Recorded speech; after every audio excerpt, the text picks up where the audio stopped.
Good morning mga kamaster. Ah, Share ko lang po yung nangyayari kagabi. Wala akong tulog talaga kasi nung tumakbo na ako tungo dun sa bahay. Itong binibidyohan ko ngayon mga kamaster, hindi ito sa bahay. Kasi alam ko matitrace nila ako kung doon ako sa bahay magbibidyo, kaya lumipat ako ng basta hindi ko na sasabihin. Alam ko may ano sila dito sa social media eh. Alam kong may ano sila dito, tumitingin sila sa mga upload namin. Sobrang gulat ko lang kagabi nung sa dalawang bata, habang nag-i-intro sana ako kasi yun nga, may naano ako doon sa may natanggap ako na tungkol doon sa pamilya ni Dilubyo. Biglang dumating yung dalawang bata. So yun, nagsumbong sa akin na may mga tao daw na nakatakip yung tawag dito, yung nakatakip yung muka, tapos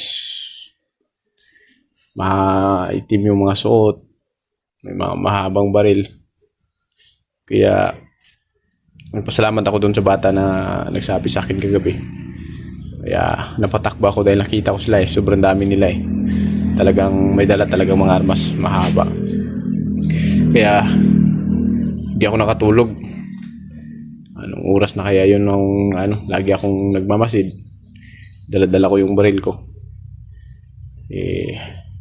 Talagang nakikita ko sila na umaaligid. Pero hindi nila nalalaman pa siguro yung tinutuluyan namin. Kasi maraming mga aso doon Parang maano sila pag papasok sila.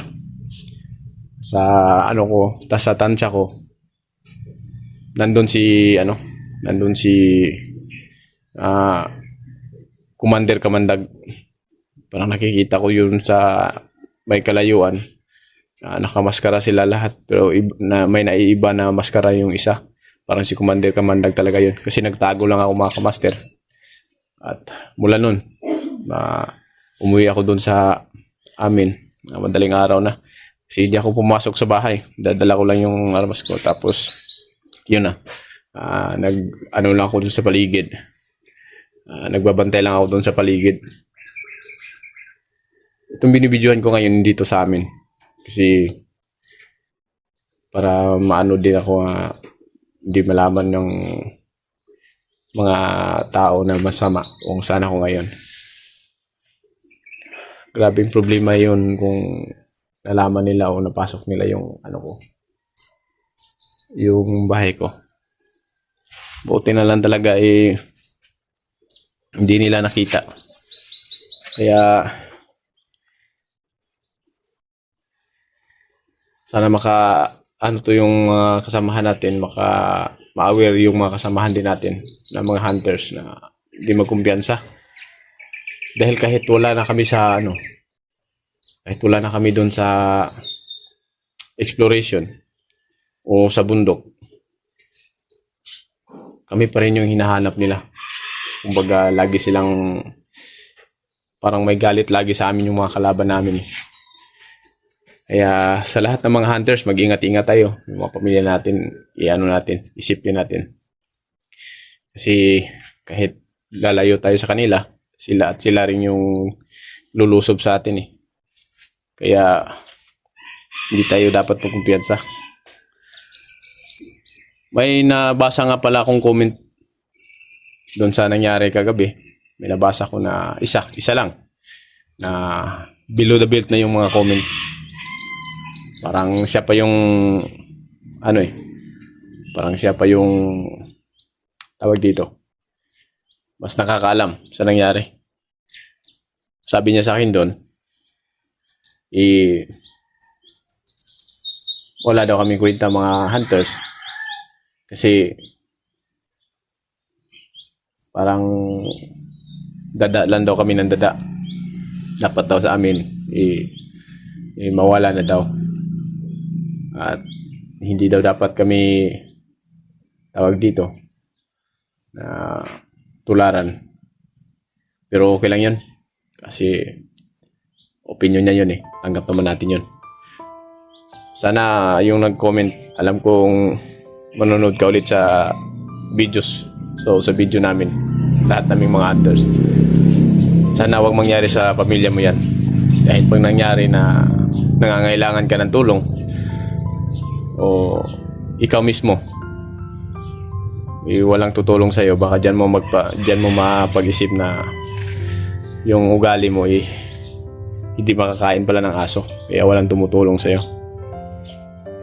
So sa lahat ng mga solid natin din dyan, maraming salamat sa mga payo, maraming salamat sa suporta na hanggang dito sa baba, hanggang dito sa pag-uwi namin sa mga pamilya namin, nandyan kayo.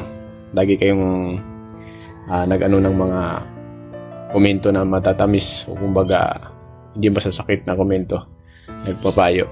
Lahat ng mga tinatawag kong ate dyan, tinatawag kong nanay o mama,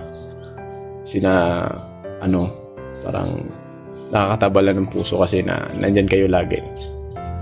Porque lang yung nag-comment na masakit, pero tanggap natin yun. Kasi kahit anong gawin natin dito sa mundo, kahit gagawa ka pa ng ilang daang beses na kabutihan, may mga tao talagang ganyan eh. Kahit dito nga sa paligid natin, may mga taong toxic eh. May mga taong garapal.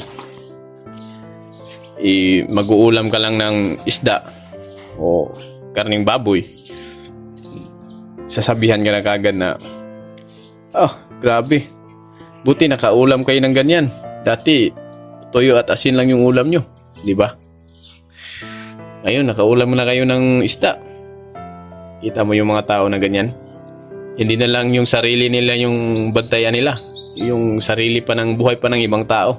Marami dito sa, yan eh. Only in the Philippines yan.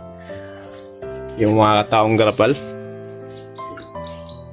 Nakikita ka lang na nakabili ng bigas na 10 kilos o 5 kilos, sabihan ka kagad na buti nakabili ka na ng bigas. Yung bang tingin na sa'yo sobrang down to the earth ka na sa kanila, parang walang wala siguro, dahil siguro mayaman sila, may pera sila. Alam naman natin na kami mga hunters wala talaga, kaya may mga tao talagang ganyan eh.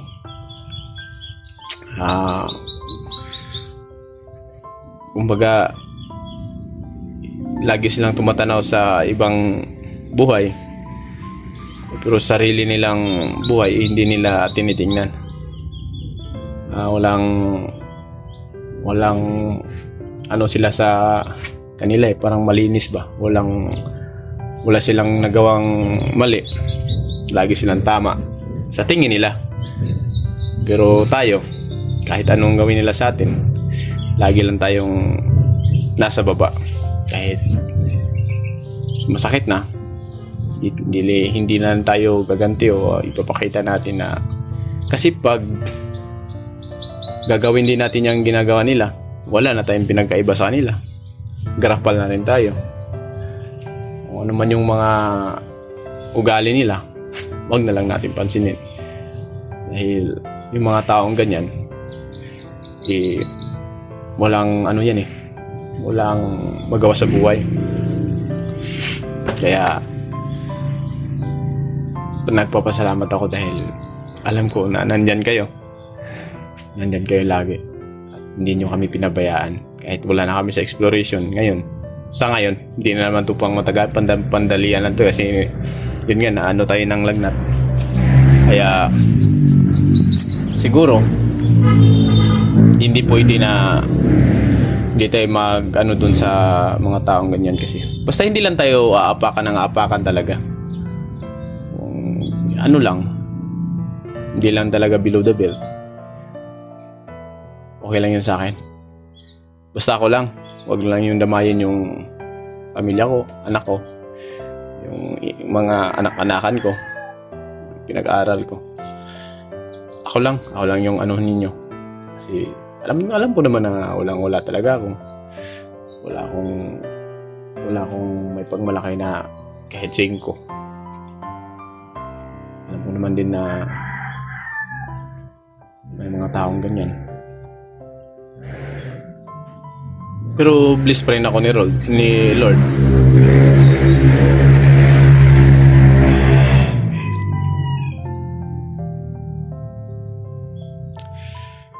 Nagpapasalamat pa rin ako sa Panginoon dahil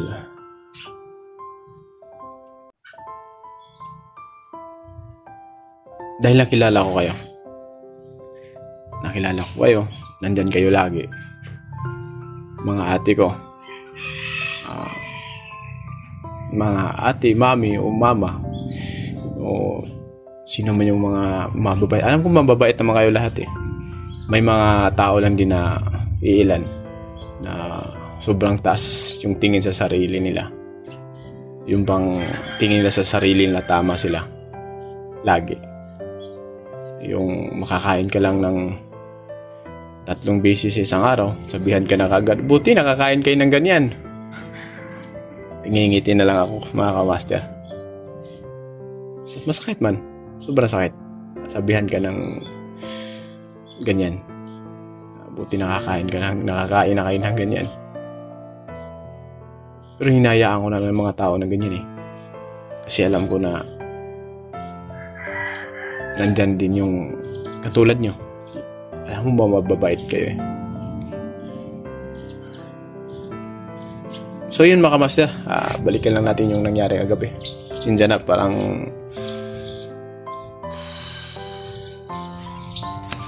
sakit lang kasi, masakit na sabihan ka ng ganun eh. Alam naman natin na wala talaga akong basta hindi ko ma-explain yung nararamdaman ko. So balikan na natin yung nangyari kagabi mga kamaster, ano? Thankful pa rin ako dahil wala akong tulog talaga. Hindi ako pumasok sa bahay, pero bit-bit ko, dadala ko yung baril ko. Nandun lang ako sa labas, nakita ko sila, sobrang dami talaga. Hindi ko mabilang talaga sa sobrang dami. Medyo may kalayuan sila, yung iba naka ano ng baril.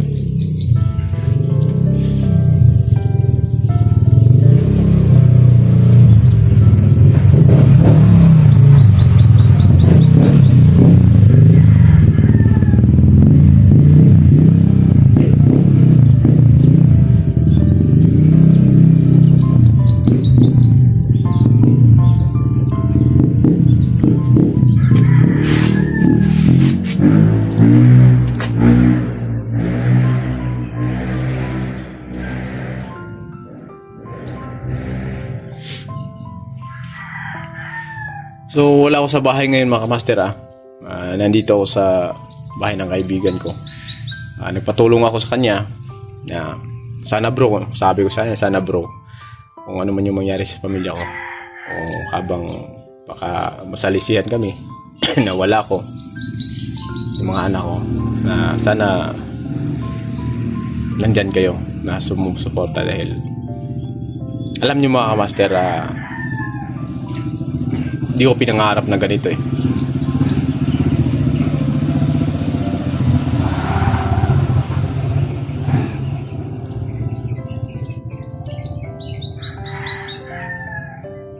Hindi ko pinangarap na maging ganito.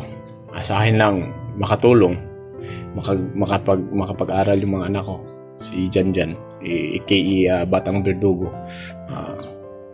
Pinaaral ko sila. Kasi ako makamaster sa totoong buhay lang dito sa kumbaga maawain ako matulungin, kumbaga. Ultimo isubo ko na lang ibigay ko sa nangangailangan. Kaya yung tingin nila sa akin walang-wala. Totoo yun. Walang-wala talaga ako.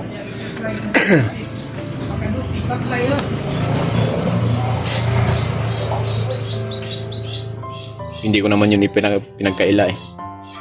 Alam ko naman sa sarili ko yun eh. Sana lang shout out lang ako sa mga taong may kakayanan sa buhay. Kung ano man yung nangyari sa buhay ninyo o narating ninyo, ipagpasalamat nyo na lang yan sa Diyos na hindi nangyari sa inyo yung nangyari sa amin, na minsan sa isang araw isang beses lang kumain. Ipagpasalamat nyo na lang sa Diyos na sobra-sobra yung grasya na dumating sa inyong buhay. Sobra-sobra yung grasya na nakukuha ninyo. tanong ko lang sa inyo mga kamaster na yung mga ugaling ganyan, nakapagpasalamat ba kayo sa Diyos sa mga grasya na nakukuha niyo sa araw-araw? Kasi sa tingin ko mas inuna pa ninyo yung buhay ng ibang tao kaysa sarili ninyong buhay. Bago kayo manghimasok sa ibang buhay, walisin nyo muna yung bakuran nyo bago kayo magwalis sa ibang bahay. Para naman kasi makita rin namin na kaya pala sila binayayaan ng ganun. Dahil mabubuti pa rin sila. Hindi yung makikita namin, yun nga, binayaan nga kayo. Pero yung ugali naman ninyo, nakainin niya ng aso, isusuka naman. So yun mga kamaster, ay update ko kayo sa susunod. Update ko yung susunod na pangyayari. Kasi mamaya, hindi rin ako matutulog mamaya.